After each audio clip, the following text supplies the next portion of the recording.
Hello, everyone. Welcome back to I See What You're Saying, the Disciplined Listening Podcast. I'm Michael Reddington, and today it is my pleasure to welcome our next guest, Casey Brown.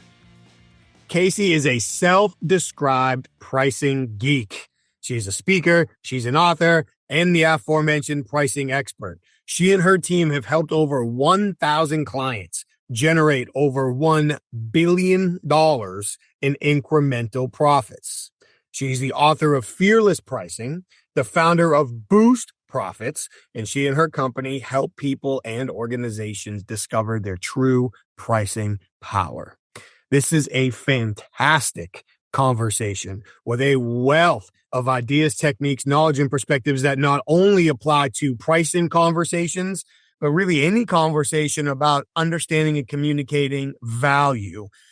Fits in a lot of different contexts. Casey's phenomenal. It was an awesome conversation. I'm really happy you guys are here to listen to it today. So of all the things we're going to talk about, just some of the highlights include how do we turn, in her words, how do we turn limiting beliefs into lifting beliefs? How do we develop a confident communication mindset? That's so important. She's going to walk us through a series of powerful reframes, which we can use in a varying situations. And I love this idea of understanding why it's more important to be seen as a peer than a peddler in our customer conversations. It really is a great conversation. Thank you so much for being here. Get ready to take notes. While you're online, please take a quick second, then check out our sponsors. Head over to humantel.com, enter the code INCLUSIVE25 for 25% off their best-in-class training to recognize when people's emotions are shifting by recognizing changes in their facial expressions and nonverbal communication. If you're a professional interviewer, head over to certifiedinterviewer.com. Get all your questions answered about both joining the International Association of Interviewers and earning your Certified Forensic Interviewer designation. And head over to inclusive.com to learn more about the programs our clients ask us to custom facilitate for their senior leaders, sales teams, HR teams, and more to teach them how to apply the strategic observation and persuasive communication skills necessary to unlock hidden value in all of their high-stakes conversations. We'd also appreciate it real quick if you just took a second to like the show, subscribe to it, share it with your friends, leave us your feedback. We'd love to hear from you while you're here. Thank you for being here week after week. We really appreciate it. So now, without further ado, I introduce to you Casey Brown. Casey, it is so great to meet you. Thank you very much for being here today. How are you? I'm great, Michael. Thank you. I'm delighted to be here as well. I'm really excited for this. We were talking offline. I got to give a big shout out real quick to Jeff Duden, who is a great guy in any number of ways and has been instrumental in my career. And when he said that I need to talk to you, I said, when? So the fact that you were able to set aside the time for the conversation, I really am grateful for. Well, I feel the same way about Jeff. Jeff says, meet Michael. I say, okay, Jeff, because he's just one of those guys that you take his recommendations because they're always sound. And I'm delighted to have met you and to begin our relationship and friendship together. I appreciate it. Thank you very much. And your topic, pricing and getting paid what we believe we worth or what we believe, here I am, I can't speak English right out of the gate, what we believe we are worth, what our product and services is worth in relation to competitors and changing markets. And in today's economy, especially, this is something that not only every single business, regardless of industry, it's a challenge that they face, but there's a huge communication aspect to it. So I feel like it really aligns well with the theme of the show, and I'm excited. So when I was doing my research to get ready for the conversation, I would find something and say, that's where we're going to start. No, that's where we're going to start. No, that's where we're going to start. So I'm glad we can start the conversation here because I think it goes well beyond pricing, but is so important to the pricing issue as well. So in your work, you write about helping people move or transform limiting beliefs into lifting beliefs. And I just love how that's written and phrased out of the gate.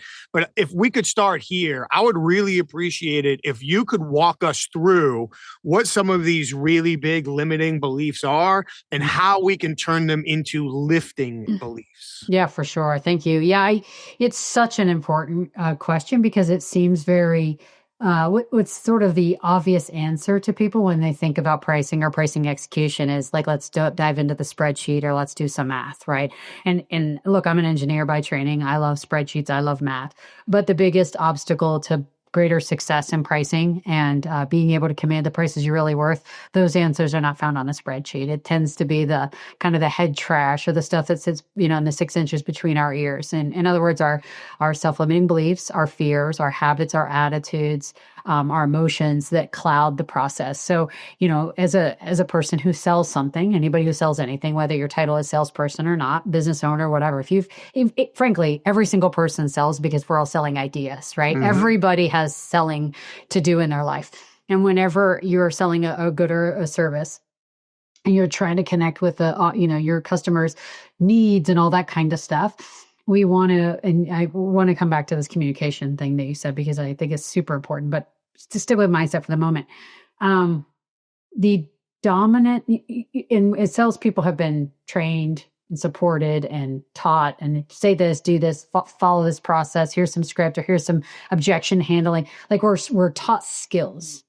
The issue is that in the moment, in the sort of heat of battle, when the customer is kind of coming at us and we're afraid of losing the deal, even though we know what to do, what to say, what process to follow, sometimes we won't do it, or we can't do it. We get in our head, we get in our gut, we feel pushy, we feel salesy, we feel weird.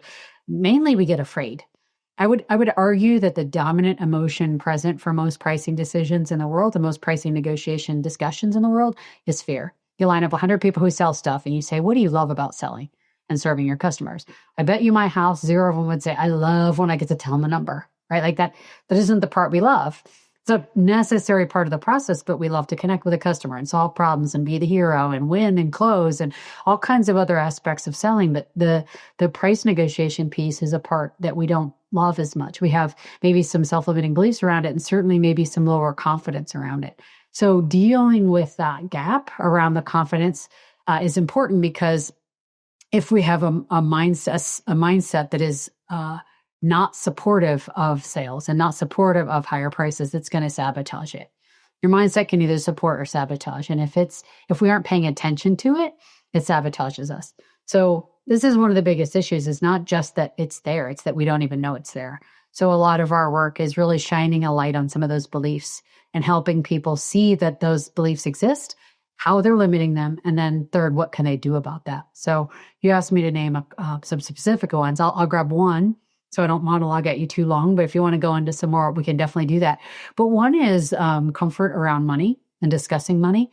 If you think about this, like every person on the planet has been born into a home environment with a money story. Whether you heard growing up, maybe you had a lot of it growing up and you think one thing, maybe you had very little of it growing up, you think another thing. Maybe you heard rich people are bad. Maybe you heard poor people are bad. Maybe you heard money doesn't grow on trees, or it's rude to discuss money, or it's the root of all evil, or, all the things. And this is literally from our birth all the way through our childhood into our adulthood. We start having our own experiences with money. We start having, scarcity around it or abundance around it, and all the experiences that happen. Why that matters so much is some folks have been very deeply ingrained in them that having frank money discussions is inappropriate. Now, if you cannot have frank money discussions and you're in a sales role, you're going to struggle to be paid the price premium you're really worth. Because for you, let's get this conversation over as quickly as possible, because it's so uncomfortable to me. And you will be more prone to discount unnecessarily just to get it over with. So one of the mindset areas we look at with our teams is this question around comfort discussing money. And if you have supportive beliefs around that, great, keep going. If you have some limiting beliefs around that, again, nothing wrong with how anybody was raised or the story they hold about money. It's just important to see, is this helping me in my sales career, or is it hurting me? And if it's hurting me, what are some reframes that I can bring into my selling life that allows me to do this differently in a more successful way? That's a great example. And I think you're 100% right. Not that you need me to say it, but the number one fear around that the money piece is actually putting the number on the table. Right. And it may be a weird analogy. Like when we used to interrogate people, that first accusation is the point of no return. I can feel really good about my investigation. I can feel good about the rapport we built. I can feel really good about my introductory statement and how you're responding. And I can feel like we're there. But when that first soft accusation has to come out of my mouth, like there's no going back from that. And when you throw out a number, it's the same thing. And I know for me in interrogation, yes, I always wanted that first accusation to turn into a first admission because my life just becomes easier. But whatever happened next, I could take a deep breath and just deal with, because I had crossed that line. And now that I had committed and crossed that line, I had tools and skills and things that we had practiced available to happen, to deal with whatever happens next. So you use the word reframe. And I was thinking about asking, because you mentioned before, what are things you can do to get beyond the limiting beliefs, changes you can make? And I'm guessing that reframes are a big part of that. For sure. So as you travel and you work with sales teams, what are some of the biggest or more effective or most important reframes that you work with when you're working with individuals or teams? Yeah, well, I think we start with what are your beliefs right now? What's the story? And so just using the money one we just talked about. If you grew up hearing essentially money's bad or money's the root of all evil, like or people who love money are greedy or something like that, there is a reframe that could be money is a tool that I can use to accomplish anything that's important to me in my life, and I work hard for it and I deserve it. Both of the second isn't any more or less true than the first. They're just opinions. They're just what's the word? They're just a story layered on top of fact, right? But one of those makes it very hard for you to be a successful, profitable salesperson, and one makes it a lot easier. And so it's a sort of like, what's the belief? Another example outside this money one, because I don't want to get too fixed on that one issue. Another self-limiting belief we see with a lot of salespeople, including sales leaders and business owners who sell, is a really strong desire to be liked by the customer or prospect. Like, I want them to agree with me. I want them to like me. I want them to be happy with me. And that can, the way that is problematic in a pricing negotiation is sometimes you have to be a little bit firm. You have to push back. You have to sometimes, by the way, and this extends beyond just pricing. To be an excellent salesperson, you need to be able to disagree with your customer or prospect. When they say, I want XYZ, and you know the product or service better than they do, and you know XYZ is a mistake for them because it's not going to really solve their problem. If you aren't able to diplomatically and respectfully disagree with your customer, then you aren't a peer, you're a peddler. And so in order to kind of keep that peer status, we have to recognize that it's more important to be respected than to be liked. Doesn't mean we don't need to, if you're a person, all of us would like to be liked. No, it's part of our social conditioning, right? It's part of being part of this animal family called human beings. We want other human beings to like and accept us.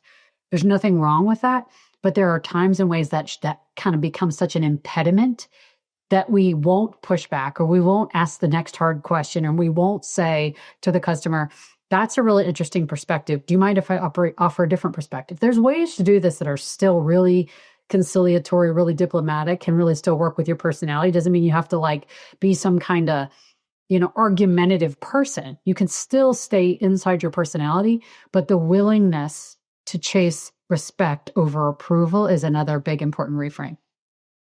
It's a huge reframe. And I just wrote down, quoted, and put a star next to peer or peddler. What a great way to phrase it. And we're talking about sales in particular. Like, if you're going to be great, you got to be willing to disagree respectfully and professionally. There's a difference between being assertive and being another word that starts with an A and a couple of S's that I don't want to offend somebody with. But it's true in life. Like, if I want to have a valuable relationship with somebody, I've got to be able or feel confident, respectfully in the context, disagreeing in order to get to at least as close as we can to whatever the correct or appropriate or ground truth result is at the end. But that peer or peddler, and I think I can speak for myself. I could probably sit here and think of any number of times I was like, I was a peer. But if I was being real honest, I could probably sit here and think of times where I was a peddler, because for whatever reason, I either wanted the job or it slotted in my calendar, or if it was one of those, if I can meet with this person, then that can get me to this person. So you start rationalizing, which is like the right-hand man of resistance, right? But now I can start rationalizing things that I know probably aren't in the right interest. But even just to think about that, like from now on, if I can think, am I being a peer or a peddler? Yeah. That right there has made this, who knows how much that might make me just from this hour conversation, that one sentence or one phrase. So thank you for that. I appreciate it. one of the other notes I made too was like, be liked or be paid. Like which one do you really want? And that respect piece is so important. And often the game is played, you earn respect by how you assertively push back. Like if you don't push back, you lose the respect. Well, they don't get any value out of yes men, right? I think about, like you mentioned, this isn't just business. You're right. Like my older brother and I are like dear, dear friends and obviously siblings. And he is willing to disagree with me more than just about anybody. And he always does it from a place of love. But do you know how much value I get out of that relationship? If all he said was, your decisions are all perfect, Casey, and you can't, I would feel, the love of a sibling, which is great. But the value in that relationship beyond just the love of a sibling is that he's willing to tell me the truth in a very, like, from a great place. And I think, like, we can serve anybody that way. We can serve. And I think it's very common in selling relationships that the seller has a sense of almost like an inferiority complex, or a, like, I have none of the power. They have all the power because they're the ones writing the check or cutting the PO or signing the contract. And I'm just over here hoping they pick me. And so we operate from a place of subjugation. And that's, again, kind of reinforces that peddler status. And it's like, I think that the best sales relationships and the best relationships in life are rooted in mutual respect and being able to be at that table as a peer, which doesn't mean you hold all the cards, but it doesn't mean they do either. And how do we exchange value? Through expertise, through products and services, through money. What does the value exchange look like such that everybody wins? And that is absolutely what we're after. I love that phrase, value exchange. So when we're talking with people, and I do think this is another common thing, if I'm the person who's selling, and especially if I know that they're out getting competitive bids, or if this is an RFP process or any of these other scenarios, maybe I'm new in the role, or maybe I know that I work for a smaller company and there are bigger companies in the mix, any one of these things that we all deal with all the time. Yeah. The value, I'm guessing that part of the answer is going to be really focusing on that value exchange. But through your research, your work, your expertise, how do you work with sales teams to help them create that confidence during the conversation to get the money that they deserve? Yeah, well, that's a great question. It's a big one. I'll try to be brief in answering it. I think there's a couple of layers to it. The first is a more outwardly obvious understanding of value. In other words, here is the products I sell or the services I sell. Here's what they do for a client. Here's how they help. And then, so it's just sort of understanding your own business and your value proposition. But this is very, very important. That is meaningless in absence of the context of what the customer actually cares about, right? So, like, I can make the best gluten-free raisin bread in the world, but if you hate raisins, you're not buying it, right? So it's like, oh, it's gluten-free, and it's the best and it's tasty, but I hate raisins. Okay. So we have to understand our customers. We have to understand what really matters to them, and not in some monolithic block. Because if I'm selling to Michael and I'm also selling to Sandra, Michael and Sandra are two different people. They have two different things, even though they both might be, sometimes we deal with this where people say, well, our West Coast OEMs, buying over $1 million are all like X. And it's like, really, every single one of them is identical. They're all like, they're not. And so they're one of the things that we're working with and teaching people is how to talk about our value in a way that actually is in the language of the customer, not in our language. So no one cares that your valve has a variable 7-speed setting that does blah, blah, blah. Right? It's like, who cares? A titanium alloy. What does that do for the customer? Well, that reduces waste on your shop floor by about 15%, which by my calculation is going to save you $180,000 this year. Now we're talking, because now we're talking about how my product or service actually helps you in language you care about. And bonus points if we can talk about the emotional aspect of that. So if when's the last time your boss called you into his office complaining about how high the waste was on this line? It's like, not only are we going to save you money, we're going to save you those phone calls from your boss where he's upset that we're blowing the budget on the waste, right? So we're tying in the emotional side. So the sort of first answer to your question is understand our value, understand it in the language of the customer, and try to dive not just into the tactical and logistical pieces of that, but also the emotional pieces of it. The sort of underneath it, because you said the word confidence, like, how do we build the confidence in that? I think there's several things, but one that I'm just going to call out in the interest of brevity is the importance of role playing. Role playing is so important, and everybody hates it. Everybody hates it. And I'm not going to be able to talk people into not hating it, but I do know it works. And I use this analogy to help people understand it. Like if you've ever been a passenger in a car somewhere and the driver's driving somewhere and they know the drive, they know where they're headed. You've never been there before, but you're just a passenger, right? If you had to reproduce that drive the next day, maybe, but probably not, because you're not paying attention in the same way when you're in the passenger seat as when you're in the driver's seat. If instead you had been in the driver's seat and the person who is driving is in the passenger seat, they're saying, turn up here, turn right at the church. And then, hey, after this curve, you're going to see McDonald's on the left and we're going to hang a left there. Like that, you actually physically making that drive starts to put stuff into your brain. It starts to put it into muscle memory. Now, maybe you could reproduce the drive the next day. Maybe you couldn't, but you have a heck of a lot better shot if you did it. And that is the benefit of role play is it's actually us sitting in the driver's seat and us experiencing the emotions, finding the words, struggling to articulate. It's so important that we actually put ourselves into practice such that when we're in the game, we know we know how to take the shot. And so those are the two pieces I would touch on. I think I could talk for several more hours on that, but I'll leave it there. Oh, you're welcome to, please. That's what people tuned in for sure. But both of those things I couldn't love more than I do. The importance of role playing. When I worked for WZ, the people that don't know the interrogation I work for, the Z was Dave Zalowski. Mm-hmm. And on any random day, he would walk upstairs to my office and say, hey, Michael, what are you working on? Which is code for stop whatever you're working on. And he would say, I want you to go downstairs and interrogate the video camera on X topic. You got 20 minutes. And in the beginning, it couldn't have felt any more awkward. Like, wait, I'm going to interrogate the camera. How do I do what? But going down and doing that, and then having to watch the video with him as he tells me all of the things I just did wrong. Like, well, Dave, it's a camera. What do you expect from me? But the learning, like the arc, the skill acquisition the speed of learning is shortened. The other thing, there's something really important that you just said that I want to touch on, which is it felt yucky at the beginning and it got easier, right? Like it does. And by the way, that extends beyond just role play. In other words, if the first time you role play something, it's awkward. You feel uncomfortable. You feel embarrassed. You feel weird. The second time, slightly less so. The third time, slightly less so. If the very first time you're saying something out loud is to a customer or, in your case, to a suspect, if you haven't thought about what you're going to say, if you haven't tried the words out in your own voice, then you're going to stumble. You're going to struggle, or you're far more likely to anyway. So I always say, like, the best time to figure out what to say to a customer is not the second you're standing in front of a customer and they lob an objection at you. It's in a safer environment, even though it is awkward with your boss or the mirror or your spouse or the dog. Just, you've got to start the practice process, and it does get easier. It does get better. Oh, it certainly does. And I had to learn this. I had to be taught it. Then I had to learn it.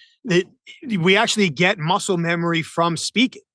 So it's one thing to say it in my head and feel like I know it. We think about muscle memory. We think about playing a sport or doing different things. But no, like we actually develop muscle memory speaking. So by practicing it out loud, I'm developing the muscle memory for how to say that. And I remember when I was taught it the first time, I was like, you're crazy. That's not true. I just need to say it to myself. No, makes a big difference saying it out loud. For sure.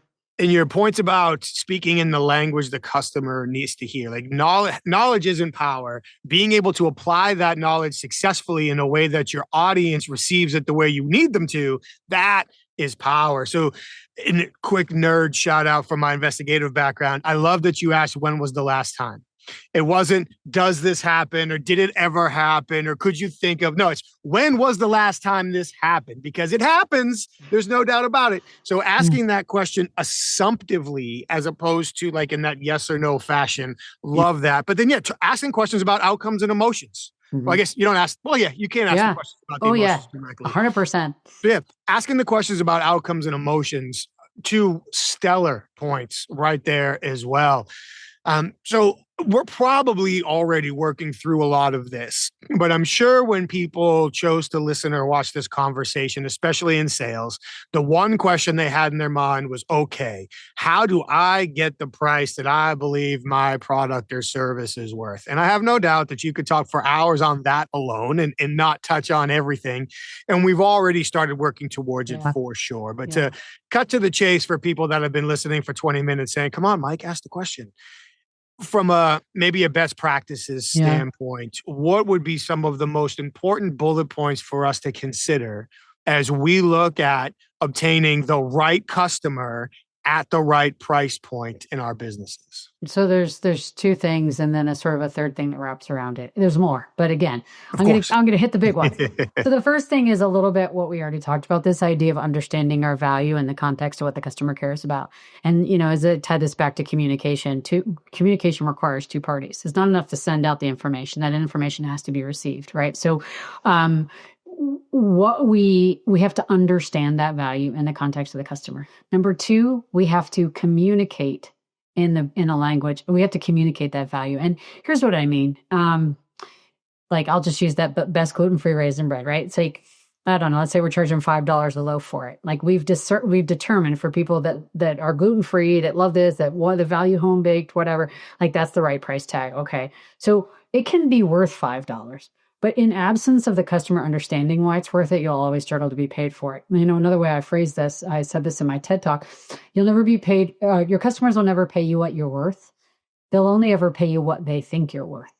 And you control their thinking. So this is my way of saying that getting the number right is only 50% of the problem. The other 50% is how you make people feel about it, the context you create around it. Like if I said to you, Michael, is $5,000 a lot of money? It's like, it's a lot of money for a pack of gum. It's a bargain of a lifetime if it's for a new house, right? Like in absence of context, numbers are meaningless. We have to create the context. We can't let the customers do that on their own.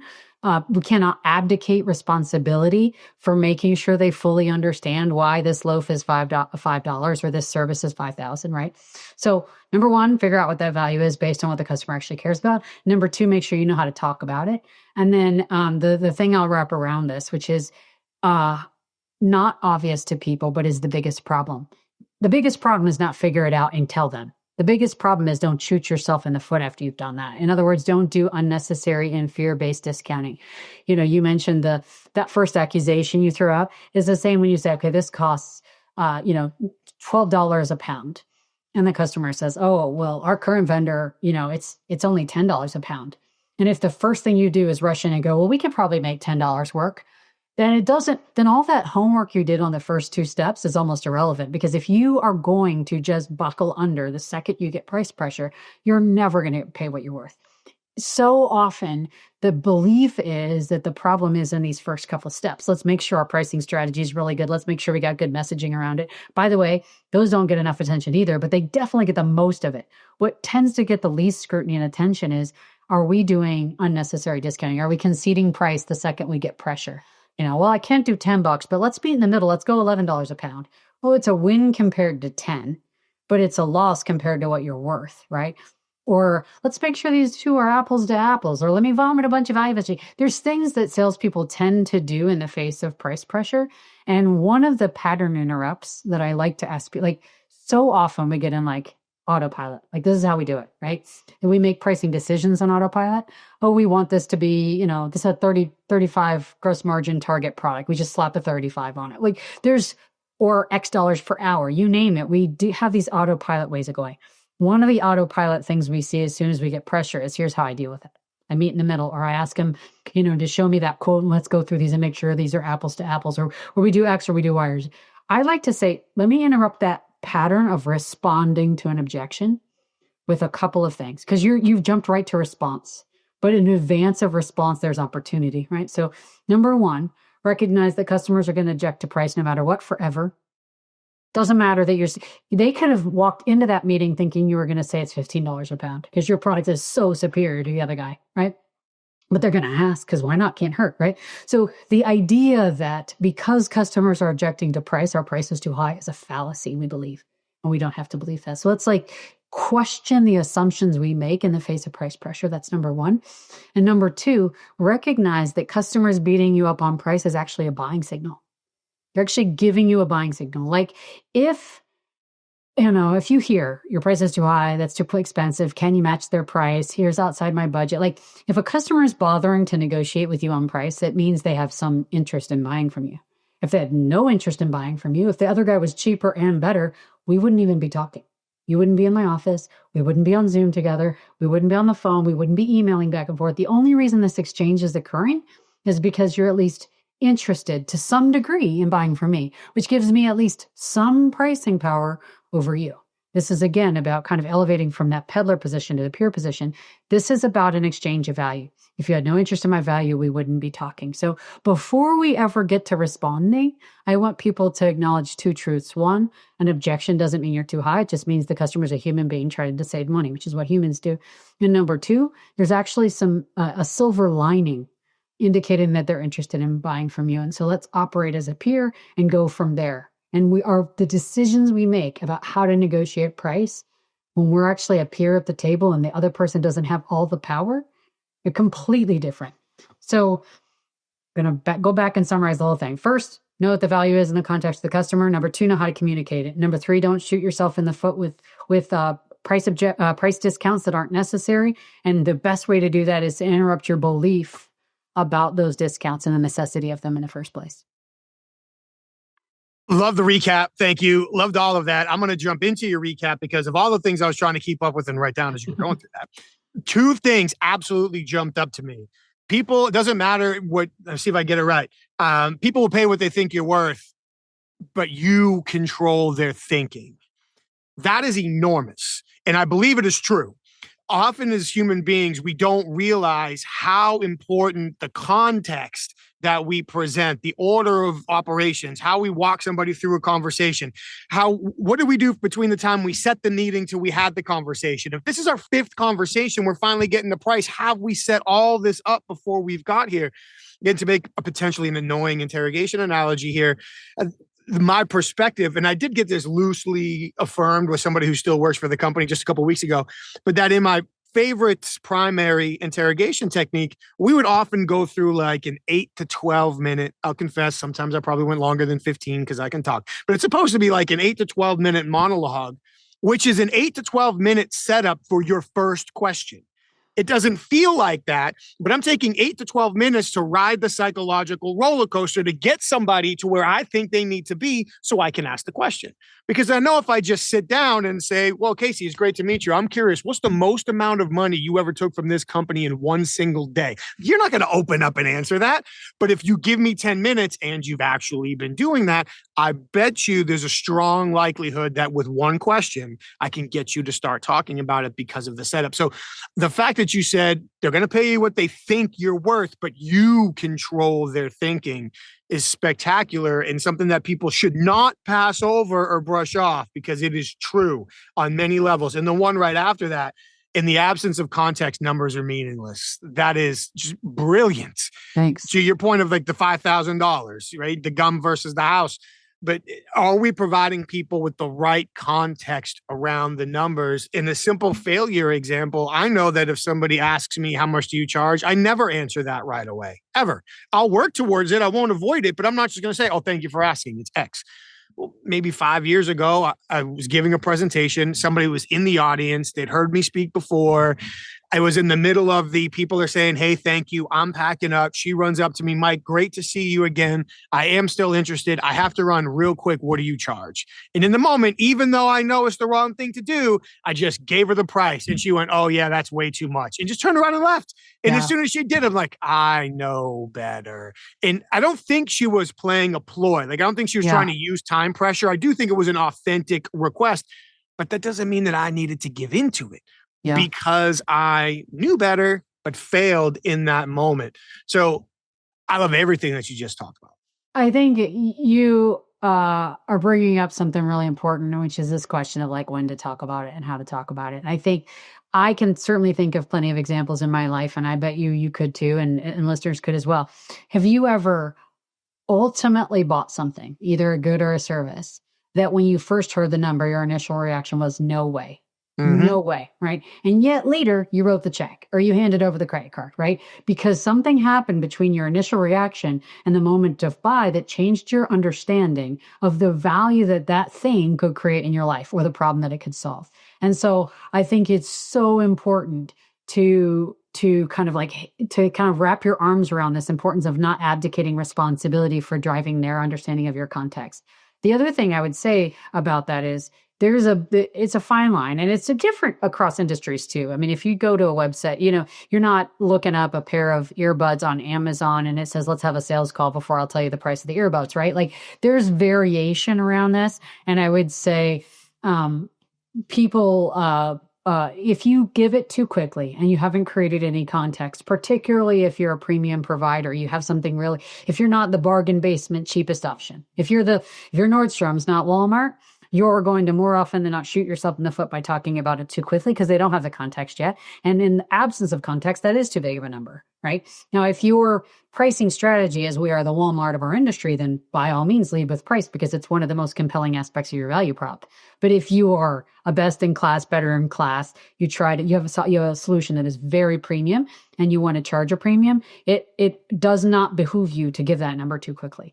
That said, we want to make sure that we don't lose our audience. In other words, if somebody asks you a question and you refuse to answer it, it can create resistance, right? And that's like, I've asked you this and you won't tell me. And I've asked again and you won't tell me.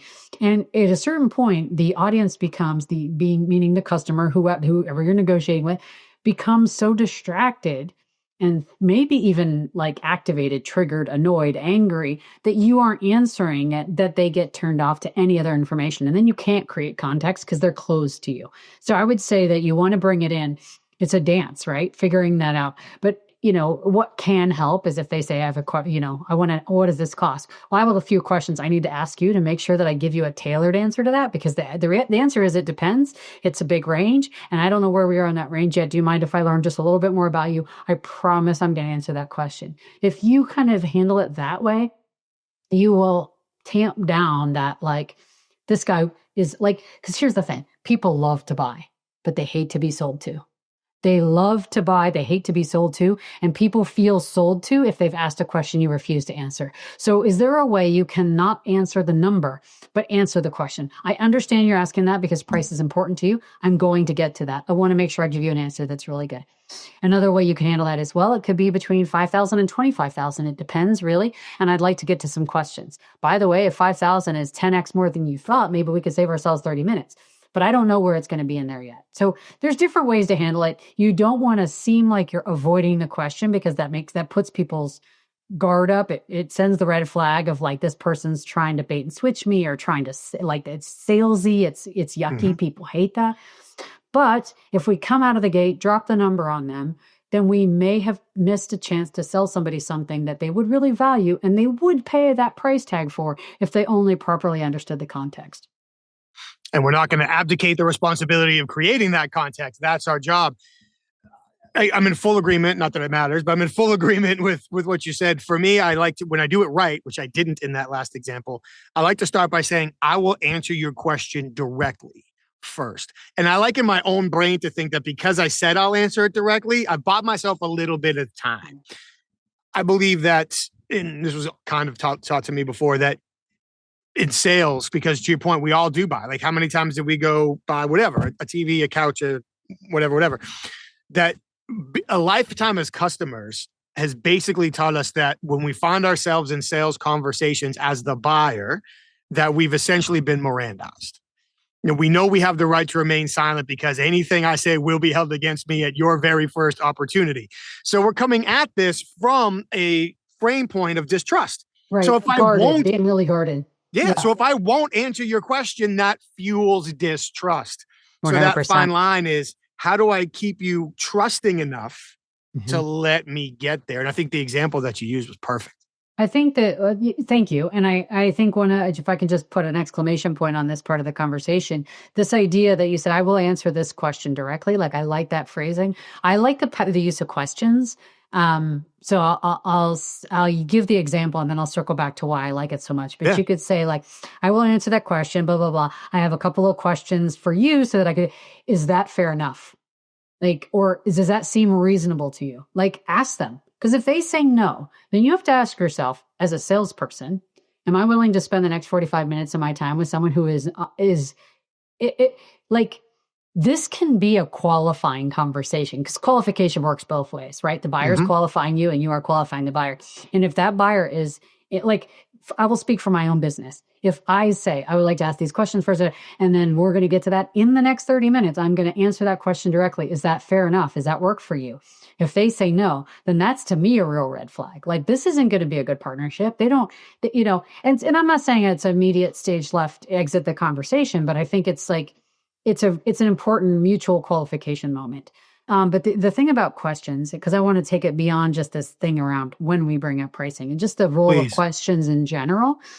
Questions are a salesperson's superpower, and they're so underused. We want to talk and tell them about the value. We might even want to ask them about their business a little bit, but when it comes to the price negotiation, we're in narrative mode, and we need to be in interrogative mode.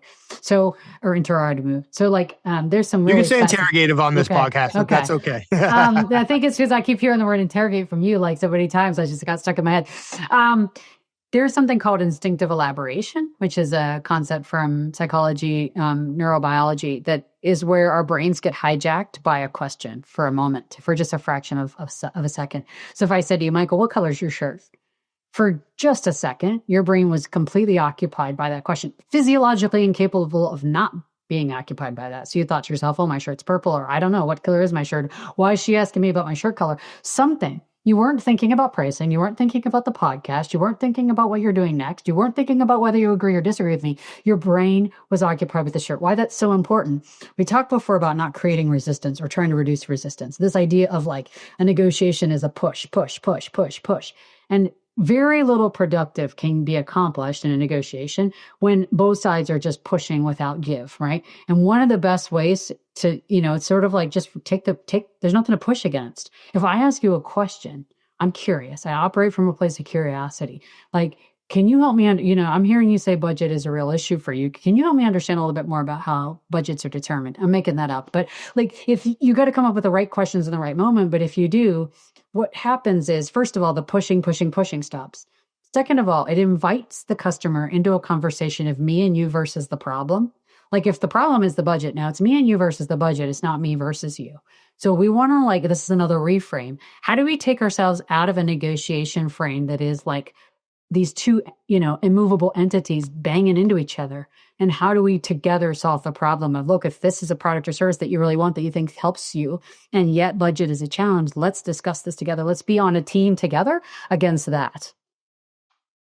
Amen. And when you asked me what color my shirt was, I was trying to write down, was it instinctive elaboration? Yes. Did I get it right? Yeah. So there's now a scribble on my paper because wait, what color is my shirt? So your brain couldn't keep writing the thing. No. Your brain was stuck. In real time, we proved you right for people who are listening. But I love all of that and the power of the right question to build credibility. So I'm not necessarily asking a question because I need to know like these little, we used to call them like the situation-based questions. I can probably get enough of that through research. I can probably get enough of that by making assumptive statements. I don't have to waste time in trust equity by getting these little things. But by asking a more valuable question is understanding the current budget constraints. Where are the top 3 concerns we may need to balance around? And that might not be perfect, but now we can build credibility from the angle of the question that we're asking or the depth of the question in order to, yes, partner against the problem instead of me versus you. It's fantastic. As you mentioned, the concept of questions runs throughout the entire conversation. What are some of your either best practices or most important inquiry approaches as you go through the sales process, always keeping that price in mind? I think it's that there are bronze questions and there are gold questions, right? Like, how do we level up the quality of our questions is one of the answers I would give to that. And so, first of all, sort of ticky-tack. I mean, even the example I gave was probably not that great. Like, tell me about your budgeting process. At least it opens the conversation, but you're unlikely to experience some transformational shift in that person's willingness to pay you based on that question, but at least you start there. But I love the idea of like, and this is best done ahead of time, not in a moment. Now, sometimes you have a moment of like a bolt of inspiration strikes you and you get the most brilliant question, ask it. But very often some preparation will help this a lot. Like, if they say this, what are 5 questions I can think of to ask them to move the conversation forward? By the way, ChatGPT and AI is phenomenal for thought starter. Like, here's the situation, here's the problem, here's the thing. I'm afraid they're going to tell me budget's an issue. What are 5 questions I could ask them with the improvisation for it? You'll get some good stuff. But one of my favorite like approaches for questions in general is, rather than this sort of like surface level, help me understand the situation, you want to ask the customer to cast themselves into an imagined future that is either awesome or terrible. And so an example using the budget one is okay, so I'm hearing you say budget is an issue. If budget prevents you from moving forward, how else do you see solving this problem? Now they're like thinking about what their life is going to look like 3 months from now or 6 months from now. And you're a consulting firm that helps fix this such and such process. You didn't spend that. So the process isn't fixed. Tell me what that looks like. Who's impacted by that? What kind of time is that costing people? What kind of headaches? And so like the idea is helping them cast themselves into the future, ideally kind of a dark one, and picking at that a little bit. Now, you don't want to do that in a manipulative way because we're not trying to like scare anybody into action. But the reality is negative emotion motivates and stimulates urgency far more than positive emotion. So people will do a lot more to get out of pain than they will to accomplish a pleasant goal, right? And so, again, this cannot be done from a place of manipulation or it doesn't work because it's very salesy and gross and people can smell that a mile away. But if you have an authentic ability to understand that if they don't solve this problem, that their future doesn't look awesome, then you respectfully and diplomatically like helping them kind of telecast themselves into that future and think a little bit about that can help create some of that context that makes it suddenly worth it for us to pay $12 a pound versus 10. Amen. And it circles back to creating the context, and that preparation is so important. You mentioned earlier, you don't want to say something for the first time in front of a customer. Thankfully, I had people that taught me, if you're going to have to execute something under stress, figuring out how you're going to do that when you're not under stress 100%. is going to be more productive without geeking out into what your brain does under stress and all those things. But if I can figure out the answers when I'm not experiencing stress and rehearse them, role play them, practice them, then I'm going to be more likely to execute them during those stressful moments. So you do have that value creating question as you cast them, good or bad, as opposed to falling on that same question that everybody else. When we talk about scarcity, is that my wires cross and one sentence ends halfway through as I start another. But this scarcity, right? You get back to Cialdini's perspective on persuasion, and scarcity is brought up in pricing all the time. I feel like as we talk about communication, we can prove ourselves as a scarce resource based on how we communicate with others. Like if we communicate the same way everybody else does, we could be commoditizing ourselves and not even realizing it. But if we communicate as if we are the scarce resource, whether the perception of our product or service is or not, now that can add to the potential value. So I love where you're going with the questioning approach. I think that I will tie back. I love what you just said, and I'll tie that back to something we talked about earlier in the conversation, which is this issue of being a true peer. And a true peer adds value, not just because of the product or service they sell, but because I am a trusted advisor. I am a guide in the process. I am trying to help you, Mr. Customer, Miss Customer, get what you want. And you're telling me you want X, Y, Z. I let me use an example from my business to make this a little more tangible rather than theoretical. So sometimes people come to us and they say, my pricing strategy is all messed up. Will you help me with my pricing strategy? And then I say, that's a little bit like going to the doctor and saying, my elbow hurts, I need surgery. When can we schedule surgery? It's like, well, maybe your elbow needs surgery. I don't know. Why don't you tell me about don't diagnose, prescribe. Just tell me your symptoms. Just lay on me what's true.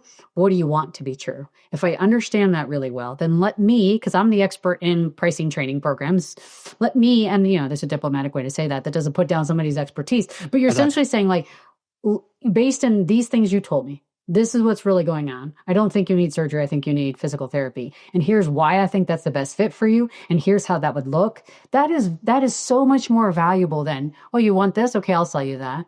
There's no leadership in that. That's another form of abdication. You don't have a point of view about what the customer needs. And if you don't have a point of view, why do they need you? You're supposed to be the expert in your thing, whatever that is. Industrial lubricants, digital marketing, pricing training, you name it. They're coming to you because you are the master at that. If somebody else, if you abdicate that and you just lay out a buffet of options, whatever you want, I think that does not to kind of tie that back to the scarce resource thing. The scarce resource is not just like maybe we have plenty of product, fine, but I'm the one that's going to make sure you choose the right product for the application you need, that's going to make it the overall lowest total cost of ownership over the lifetime of the product, that blah, blah, blah, right? It's not just a buffet, right? And so we have to play a really critical role in the sales process of being someone that can be a guide, and we have to have their trust to do it. And we have to be willing to steer them away from something or towards something based on what we know they really need, not just what they know to ask for. All tremendous points. And I feel like what you're talking about now leads to the opposite side of the communication coin. On one side, we have questioning, and on the other side, we have listening. And so much of what you're talking about now, it still kind of feeds around the questions we ask and how we engage in the conversation. But the only way to do that well is to listen. And to your point, a lot of that listening happens in preparation. We listen through our research. We listen through our due diligence. We can listen by talking to teammates or colleagues who have been in similar conversations, maybe with this client or other clients. But at some point, we're going to be talking to another human being, either face-to-face, Zoom, phone. I guess I could ask this as openly as possible and just let you go wherever the heck you want with it. But when you're coaching listening in order to be able to execute these strategies, where do you coach to focus? Oh my gosh. I want an hour on this one too. We got it. Okay. So I think, you mentioned the geeky brain science before. I think it's worth, and, we don't have to go very deep into brain science for this. These are terms most people have heard. The amygdala, the fight or flight response, right? Like, this is the primitive brain. If you're being chased by a tiger, this is the part of your brain you want in charge. It's not a good part of your brain to be in charge if you're having reasonable, nuanced, profitable decision-making to do around pricing, right? And unfortunately, our brain doesn't know the difference when we're afraid between a tiger and a threatening customer situation. And that is a terrible time to be figuring all this stuff out, which is why the preparation you mentioned before is really important. But as it pertains to listening, the same thing happens. Like, if we're having a negotiation and you say something that really throws me for a loop and I didn't prepare for it, I am now spinning out. Like, I'm thinking about what you said. I'm trying to figure, like, the waiting to talk problem, right? I'm thinking about what you said. I'm worried about what you're going to say next. I am not present. One of the cornerstones of good listening is be present. Don't be in the past or in the future. And I think that it's so the role of preparation allows us to listen better. The role of preparation to stay in a neurologically calmer state allows us to listen better. So preparation is really important. That's number one. Number two, and it's related, because the reason this goes wrong for people is largely because they're in a panicky mode. But we don't listen we ask questions and then we don't listen for the answer. We rush in and answer it ourselves. I hear this all the time. What would prevent you from making this purchase? Is it because you have is it because it's like, just don't ask the question and then shut the heck up. Yeah. And the thing is, relative to plenty of other things we do in selling or in business, pricing, I mentioned this at the beginning, it tends to be an area of relative less comfort and confidence, an area of relative greater fear compared to other things we do in selling that we have a lot more confidence in. And when we're operating from a fear state, the amygdala is in charge. When people are afraid, lots of us, me included, tend to talk too much. I want to fill the silence. We motor mouth, right? Like, we just get amped up. We just get afraid. And so I like the acronym, and I have it actually in a Post-it note right here on the corner of my monitor. It's the word WAIT, W-A-I-T. It stands for why am I talking? Why am I talking? So if you ask a question, shut the heck up and listen. So those are two tips I would give to being a better listener. One is to prepare, because the more prepared you are for what's going to happen under stress, you're actually present, and you can only listen well if you're present. And number two, if you ask a question, wherever the first question mark goes, don't say anything else after that. Stop and listen. I love that. And I love the explanation of wherever that first question mark goes, you're done. Like, we each have a responsibility here. My responsibility is to ask. Your responsibility is to answer. My responsibility is not both. That's the royal, not you and I right now. I probably could have clarified that a little bit more. But one of the ways that I was taught to operate or prepare is that often the people who are most successful in a stressful conversation are the ones who have as many variables under control as possible, because they have less to think about and more free cognitive resources to focus on whatever happens in front of 100%. them. And controlling those variables, some of that is going to come from experience, sure, but most of it comes from preparation. Yeah. And I ask all the time, I'll ask the salesperson, what's the next sales meeting? I'm like, okay, we're being with blah, blah, blah. Like, how much time did you put into preparing for that meeting? Just a pre-call plan. What do you want to accomplish? What's your opening line going to be? What do you hope the outcome is? What are you worried they're going to say? What are you terrified they're going to say? Like, spend 5 minutes with a little list of questions and answer these for yourself. I'm making up a statistic, but I'm a consultant, so it's fine. 90% of salespeople don't do pre-call planning.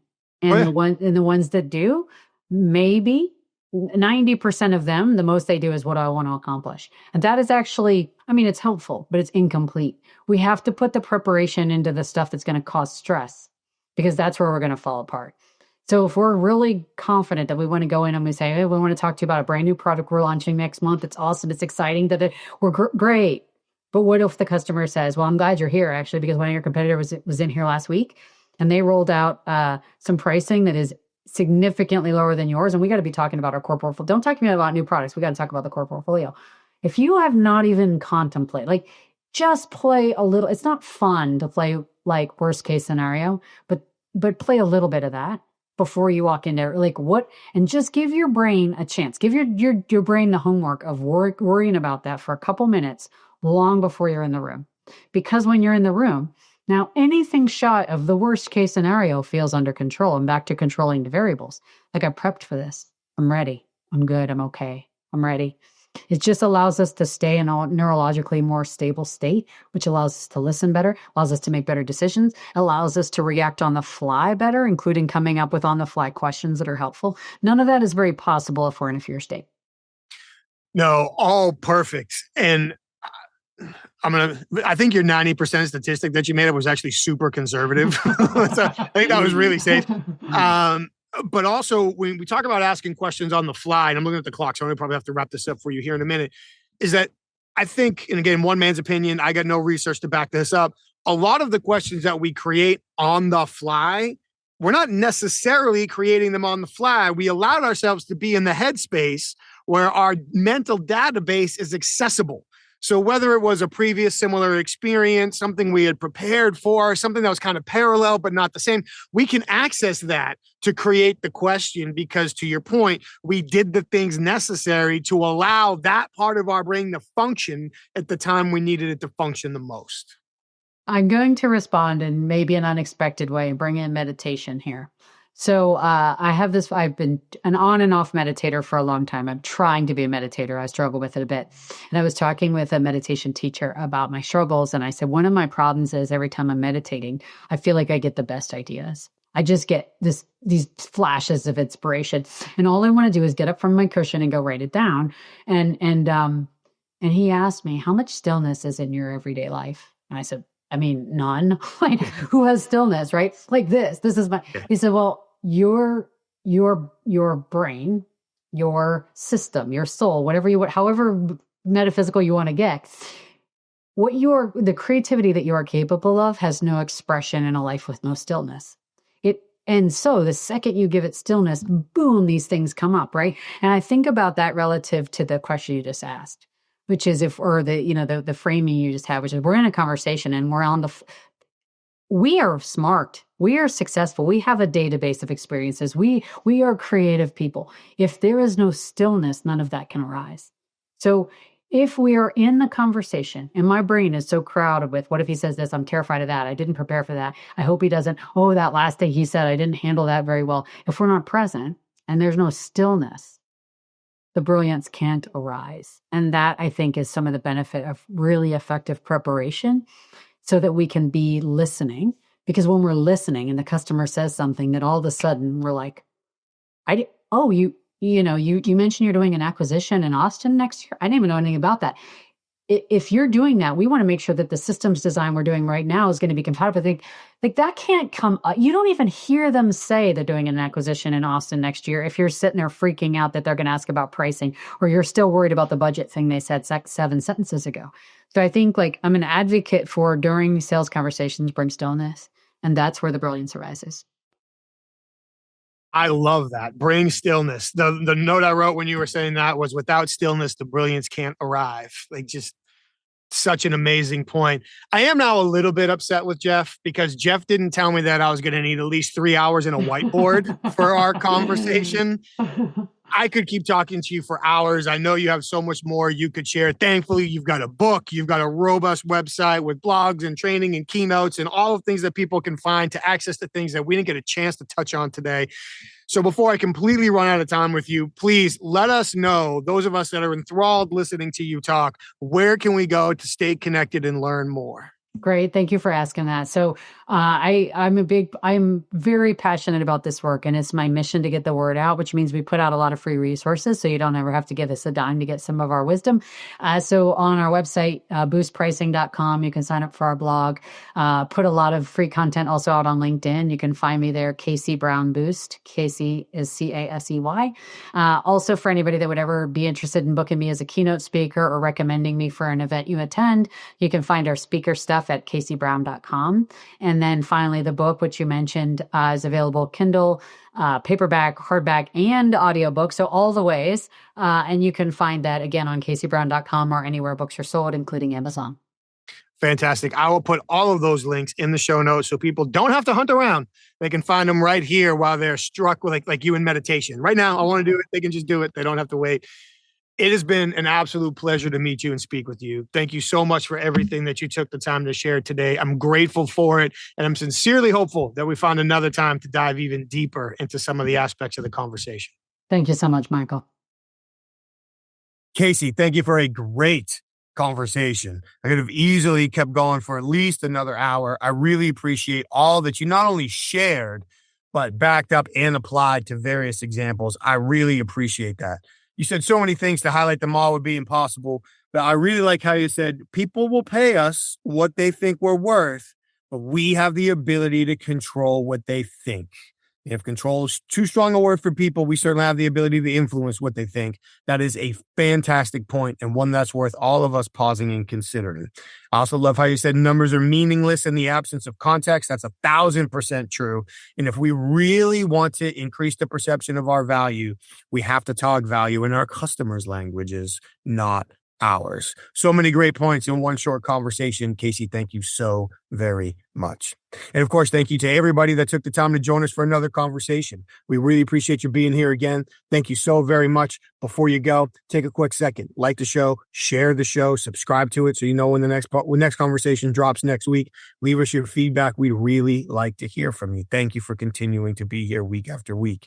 And before you get off the internet today, go check out our sponsors. Head over to humantel.com. Check out all of their online resources and training. Choose the one that's best for you, and then enter the code INQUASIVE25 for 25% off their best-in-class online training to learn how to accurately recognize when people's emotions are shifting by identifying changes in their facial expressions and nonverbal communication. For the professional interviewers in the audience, check out certifiedinterviewer.com. That's where you can get all your questions answered about joining the International Association of Interviewers and earning your certified forensic interviewer designation. And while you're online, please check out inquasive.com. That's where you can learn more about the programs our clients ask us to custom facilitate for their senior leaders, sales teams, HR teams, and more, to teach them how to obtain more truthful information that creates better relationships and outcomes by applying strategic observation and persuasive communication techniques. We really appreciate you being here week after week. Thank you so very much. Stay safe, take care of each other, and we'll see you next time.